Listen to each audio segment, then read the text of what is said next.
तो हम आपको पिछली वीडियो में बता रहे थे कि हनुमान जी सीता जी को ले क्यों नहीं गए। रावण ने कहा, मंदोदरी तुम समझो नहीं राम के कूटनीति कर खेल, सीताई है असली नहीं मोरे तर्क अपेल। मंदोदरी ये असली सीता है ही नहीं। राम ने तो मुझको बेवकूफ बना दिया, मेरे साथ कूटनीति का खेल खेला ताकि दुनिया में मैं बदनाम हो जाऊं और कोई भी मेरे मित्र इस युद्ध में मेरे साथ ना दे, और हुआ ही ऐसा। रावण ने कहा, मंदोदरी अगर मैं चाहता तो राम को समुद्र के पार ही रोक सकता था। जब राम पुल बनाने लगा था, यहां से मैं तोपों से उसके पुल को उड़ाता जाता। अगर मान लिया जाए किसी कारण से वो चल भी पड़ते वहां से, तो सारी फौज को भी समुद्र में डुबा सकता था। लेकिन मंदोदरी मैंने ऐसे नहीं किया। मैंने भी अपने दिमाग से सोचा, लेकिन क्या करूं मंदोदरी, संसार में जो जीत जाता है ना उसे बुद्धिमान कहते हैं, और जो हार जाता है उसे बेवकूफ कहते हैं। मैंने सोचा था मंदोदरी कि राम को मैं आने दूं, समुद्र पार उसे करने दूं, क्योंकि मेरे तो समुद्र पार जाके लड़ने की हिम्मत थी नहीं। क्योंकि एक गिलास पीने का पानी भी लंका से सप्लाई करना पड़ता, समुद्र का खारा पानी पिता को। इसलिए मैं सोचा कि सारा झमेला राम को करने दो और अपने घर में लड़ना आसान होगा। मैं कहा राम को आने दो। राम के समुद्र पार करके लंका आते ही मैंने सोचा कि मेरा खास यार, जैसे कि साड़ू होता है बाली, और उसी की जो फौज है, उसी का भाई है सुग्रीव, मैं उसको पटा लूंगा, अपने तरफ मिला लूंगा लोभ लालच दे करके। और मैंने किया भी मंदोदरी, लेकिन क्या करूं, मेरा भाग्य ही साथ नहीं दिया। अरे यत्न कियऊं मंदोदरी भारी, वृथा गयऊ मम उद्यम सारी। सब बेकार हो गया। जबकि मैंने अपने गुप्तचर सुख और सारण को बुलाया और जाकर के मैंने गुप्त रूप से सुग्रीव से कहवाया कि महाराज सुग्रीव, आप जो हैं ये वन वन में घूमने वाले वनचारी राम और लक्ष्मण का साथ दे रहे हैं। जब मन में सोचो, इससे आपको फायदा क्या होगा। अगर राम लंका जीत भी गए तो लंका का राजा तो आप बनने से रहे, क्योंकि उन्होंने विभीषण को पहले तिलक कर दिया है, लंका का राजा बना दिया है। अगर मान लिया जाए राम जीत भी गए तो लंका का राजा विभीषण होगा, और किष्किंधा का राजा भी तुम नहीं बन पाओगे, क्योंकि 1.5 साल के बाद अंगद जो है वो बालिग हो जाएगा। तो 1.5 साल के तुम राजा बन सकते हो, उसके बाद क्या होगा। अयोध्या के राजा तो भरतलाल हैं। ये नहीं कि एक किसी रियासत का तुमको स्टेट का राजा बना दे, ये भी राम के हाथ में नहीं है, क्योंकि वहां के राजा भरतलाल हैं। अब तुम ये बताओ, इन सब के बावजूद तुम अगर मेरे तरफ अगर आ गए ना सुग्रीव, तो मैं तुम्हें गंगा जल साक्षी करके वचन देता हूं, यदि आवहु कपि पति ममयोरा, अवधम निपति करी हूं पन्नमोरा। मैं प्रतिज्ञा करता हूं कि हम और तुम दोनों मिलकर के राम को अयोध्या तक धकेल दे और अयोध्या का राजा मैं तुमको बना दूं। लेकिन मंदोदरी, न जाने राम ने कौन सी बूटी पिलाया था सुग्रीव को कि मेरे तरफ सुग्रीव नहीं आया, मेरी बात नहीं माना। अरे बूटी कवन पिलायऊ रामा, कपि नहीं आयऊ मोरी बामा। हे मंदोदरी, मैं तब सुग्रीव नहीं आया। अगर आ गया होता ना तो आज हमारा लंका का भूगोल ही कुछ और हो गया होता। असल बात यह है मंदोदरी, रावण ने कहा तुम बारंबार कह रहे हो सीता को वापस कर दो, सीता को वापस कर दो। तो मैं सीता को अगर वापस कर भी देता हूं तो क्या युद्ध राम बंद कर देगा? सीता को लेके वापस चला जाएगा? ये सीता का के कारण तो युद्ध है ही नहीं। सीता को बहाना बनाया गया है। जब राज्याभिषेक का ड्रामा कर रहे थे अयोध्या में, उस समय महात्माओं का डेपुटेशन आया राम के पास। बोले प्रभु, आपने हमें वचन दिया है कि रावण को मारने का, और आप राजा बनने जा रहे हैं। उस समय की मेरे पास में गुप्त सूचना है। उस समय इसी राम ने कहा था, महात्माओं चिंता मत करो, ये मैं कोई राजा वाजा नहीं बनूंगा, ये दुनिया को दिखाने के लिए सब ड्रामा हो रहा है। सीताम विषेण तम दुष्टम सकुलम नाशयाम्यहम। मैं सीता को युद्ध का मोहरा बना करके उस दुष्ट को कुल समेत नष्ट करूंगा। इनकी तो प्लानिंग पहले से बनी हुई थी। इसलिए यह जो झगड़ा है रावण का राम से नहीं है, ये दो संस्कृति के बीच का झगड़ा है। मैं चाहता हूं पूरे विश्व में से राक्षस संस्कृति छाए, और राम चाहता है पूरे विश्व में आर्य संस्कृति छाए।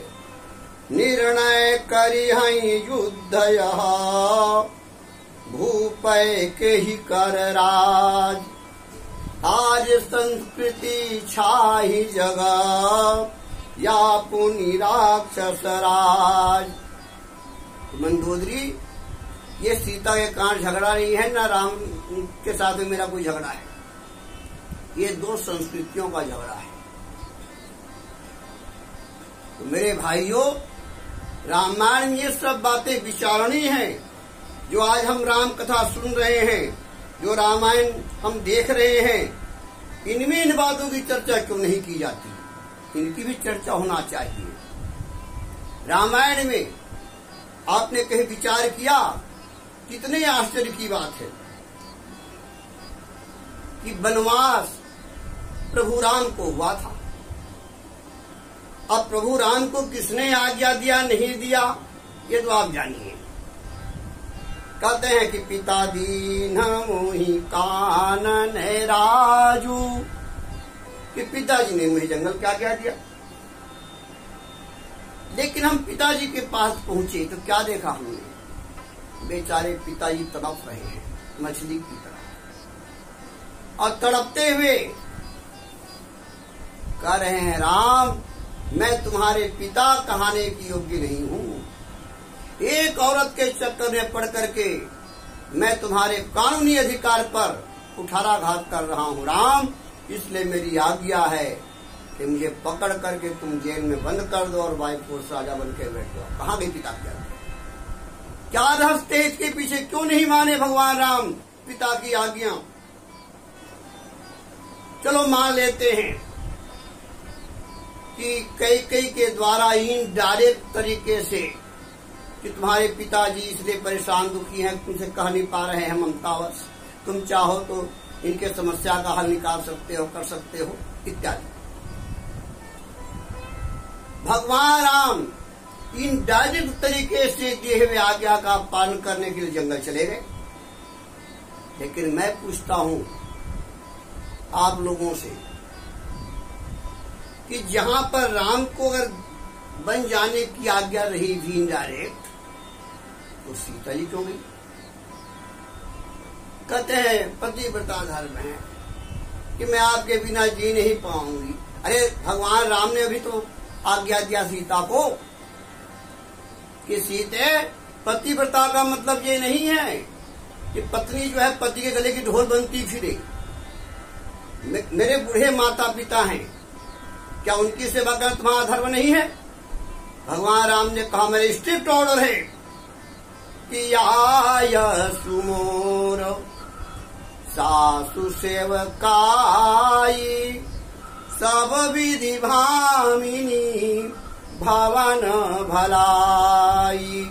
भगवान राम ने कहा सीते ये मेरी सख्त आज्ञा है कि तुम घर में रहो, मेरी क्या सेवा करोगी तुम? मुझे अगर सेवक की भी जरूरत भी पड़ गई तो लखनलाल मेरे साथ जा ही रहे हैं ना, मेरा छोटा भाई जा रहा है वो सेवा कर लेगा, तुम्हें जाने की क्या जरूरत है? मेरे बूढ़े माता पिता पर तुम्हारा कोई कर्तव्य नहीं। कहाँ गई पति की आज्ञा? भगवान राम जंगल में गए,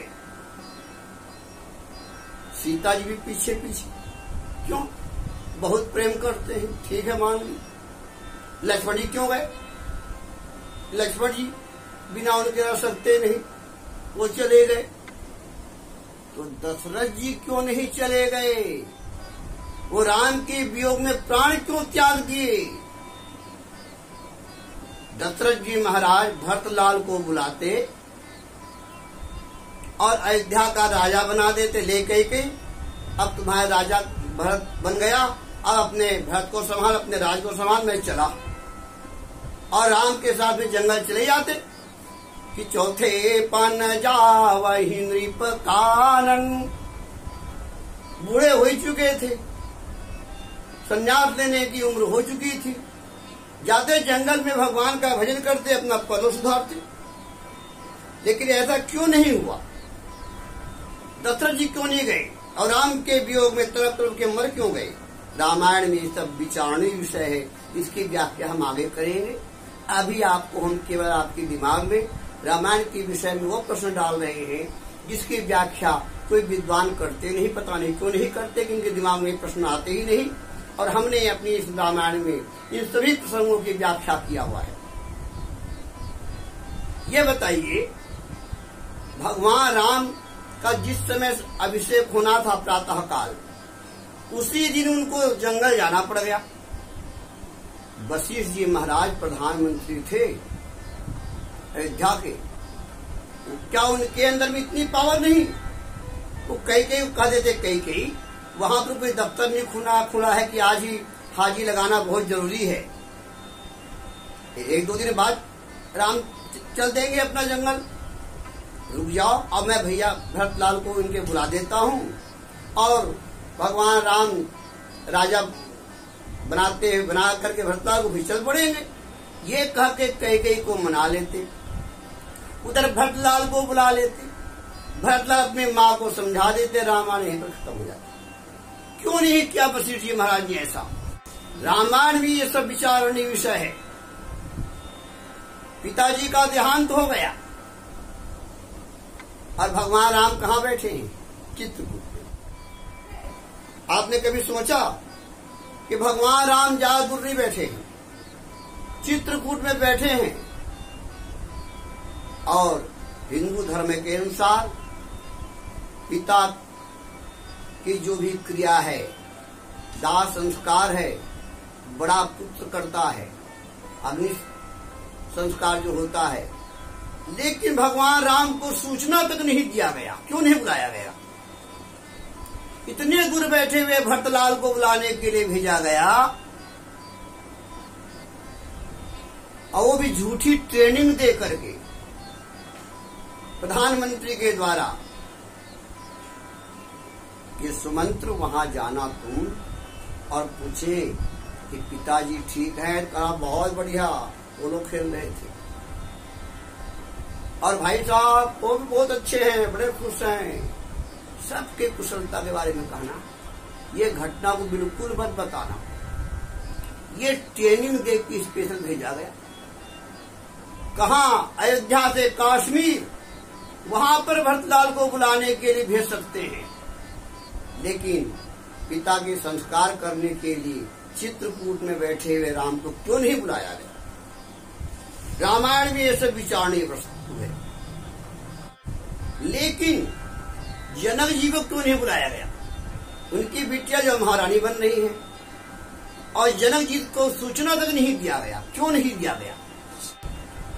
और भगवान राम के मामा नाना कौशल नरेश, उनको क्यों नहीं बुलाया गया?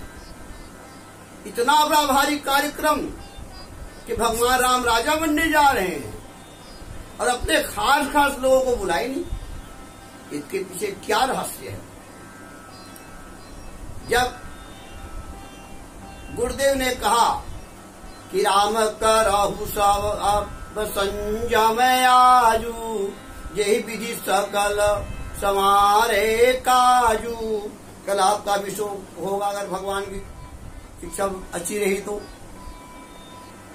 लेकिन भगवान राम ने स्वीकार क्यों कर लिया अपना अभिषेक करवाना बिना भैया भरतलाल को बुलवाए बिना? इसके पीछे क्या रहस्य है?